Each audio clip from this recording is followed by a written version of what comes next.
नमस्कार, न्यूज 18 का digital platform देख रहे हैं आप। मैं हूं आपके साथ दिव्या सिंह। संयुक्त राष्ट्र मानवाधिकार परिषद यानी कि UNHRC के 60वें सत्र में भारत ने पाकिस्तान को कड़ा संदेश दिया है।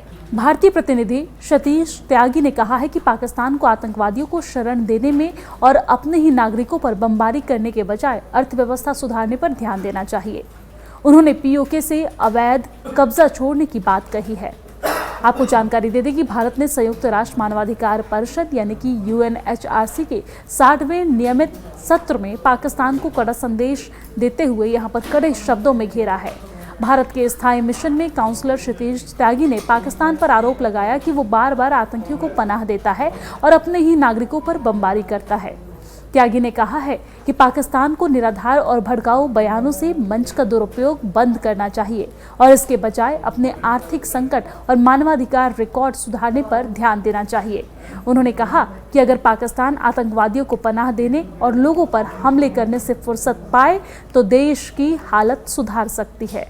वहीं भारतीय प्रतिनिधि ने इस सप्ताह खैबर पख्तूनख्वा में हुए विस्फोट का भी उल्लेख किया है, जिसमें 24 लोग मारे गए।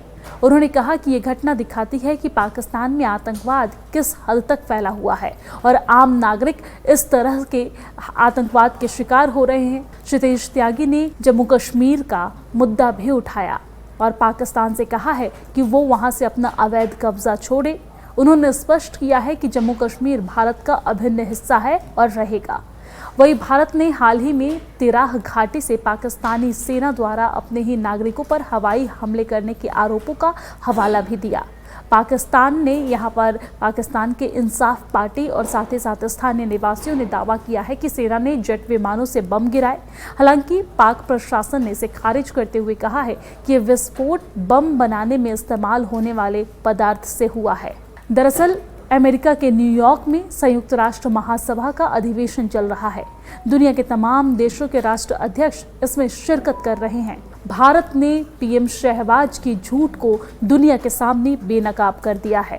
UNGA में भारत ने पाकिस्तानी PM शहबाज शरीफ को करारा जवाब दिया और इस दौरान कहा गया भारत की तरफ से कि माननीय अध्यक्ष महोदय, एक ऐसा देश जो लंबे समय से आतंकवाद को तैनात करने और निर्यात करने की परंपरा में डूबा रहा है, उसे इस मकसद के लिए सबसे हास्यास्पद कथानक गढ़ने के लिए कोई शर्म नहीं है। हमें याद है कि उसने ओसामा बिन लादेन को पूरे 1 दशक तक छिपा कर रखा, जबकि वो आतंकवाद के खिलाफ युद्ध में साझेदार होने का दिखावा कर रहा था। हाल ही में उनके मंत्रियों ने स्वीकार किया है कि वो दशकों से आतंकी शिविर चलाते रहे हैं। इसमें कोई आश्चर्य नहीं होना चाहिए कि ये दोहरा व्यवहार अब उनके प्रधानमंत्री तक पहुंच गया है।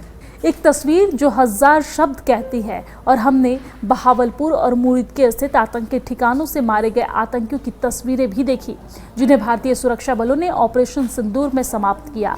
जब पाकिस्तान के वरिष्ठ सैन्य और असैनिक अधिकारी सार्वजनिक रूप से इन कुख्यात आतंकियों की प्रशंसा और श्रद्धांजलि अर्पित करते हैं तो क्या इस शासन की प्रवृत्तियों पर कोई संदेह रह जाता है?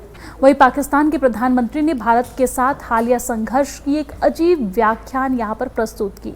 तथ्यों का रिकॉर्ड स्पष्ट है। 9 मई तक पाकिस्तान भारत पर और हमले की धमकी दे रहा था, लेकिन 10 मई को उनकी सेना ने सीधे हमसे युद्ध विराम की गुहार लगाई।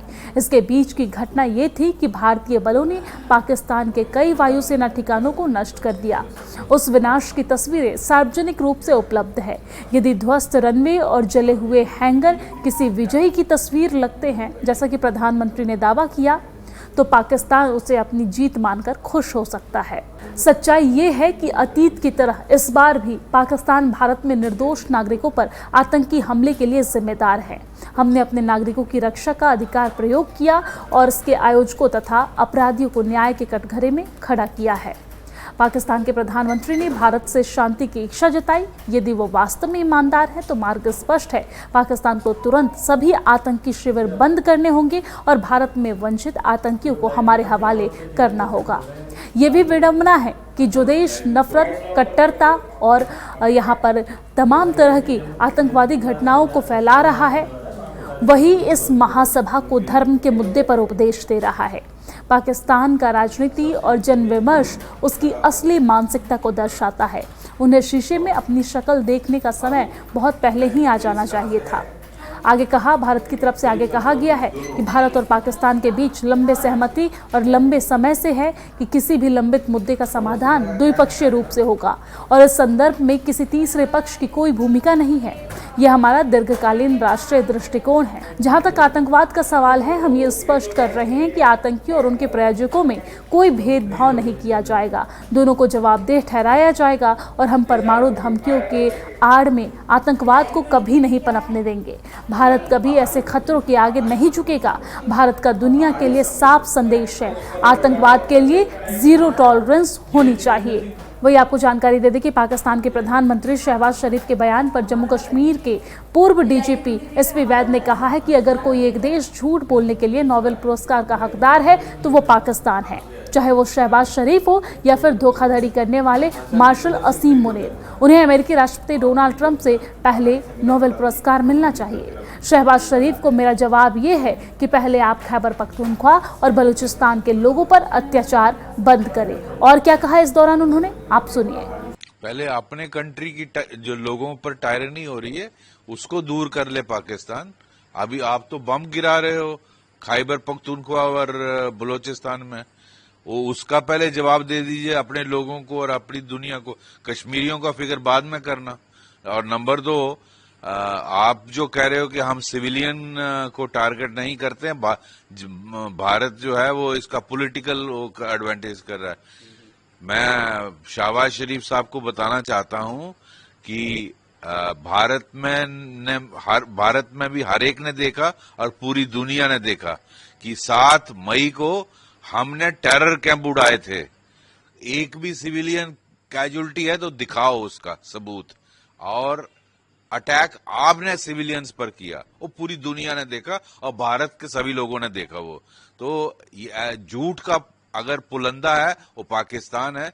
मैं समझता हूं अगर किसी को नोबेल प्राइज झूठ बोलने में मिलना चाहिए वो पाकिस्तान को मिलना चाहिए, चाहे शहबाज शरीफ हो चाहे फ्रॉड मार्शल हो, तो झूठ बोलने में ये एक्सपर्ट हैं। जी यही ना मेरा ये पॉइंट है कि अगर आप 10,000 बार भी झूठ बोलोगे तो वो सच नहीं हो जाता।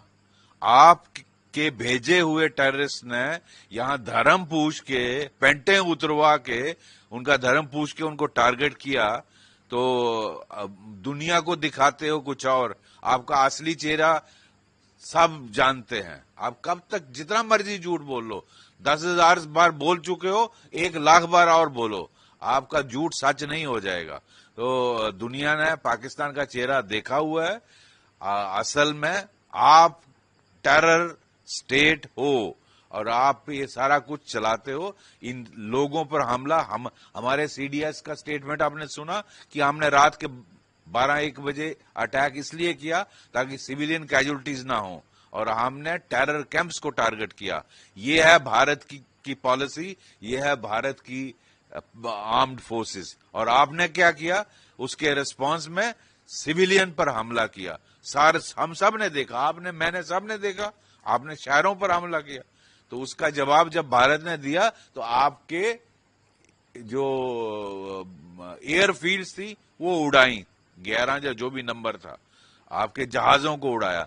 तो हम सिविलियन पर हमला नहीं करते, लेकिन आपको झूठ बोलने में आप मास्टर हो, एक्सपर्ट हो, तो आप समझते हैं कि दुनिया को बेवकूफ बना लेंगे।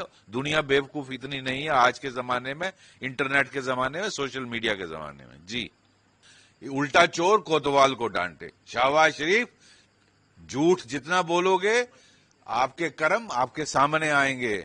और भगवान की जो बनाया हुआ नियम है कि आप जैसा करोगे वैसा भरोगे। आप जिस तरह का क्रॉस बॉर्डर टेररिज्म चलाते हो और दुनिया में टेररिज्म चलाते हो, एक दिन आप उसी का विक्टिम बनोगे और वो ऑलरेडी आपके सामने हो रहा है।